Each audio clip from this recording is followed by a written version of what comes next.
করে ধরবেন, এগুলো সব সময় এভাবে উচ্চে থাকবে। হাত যদি ব্যথা হয়ে যায় আরেকজনের হাতে রাখতে হবে, দাঁড়াইতে হবে। স্বেচ্ছাসেবক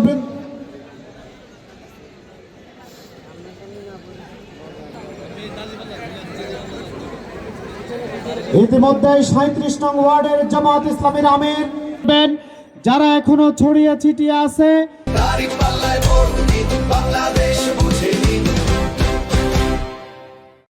দাঁড়িয়ে আছেন, তাদেরকে বসিয়ে দেবেন। শৃঙ্খলা বিভাগে সর্বোচ্চ আন্তরিকতা দিয়ে কাজ করার জন্য আমরা বিশেষভাবে অনুরোধ করছি।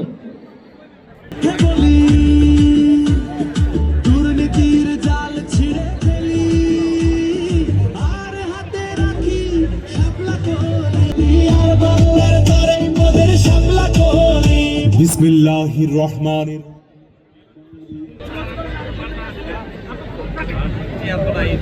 বাইরে যারা দাঁড়িয়ে আছেন আমরা অনুরোধ করছি ভেতরে ঢুকে অবস্থান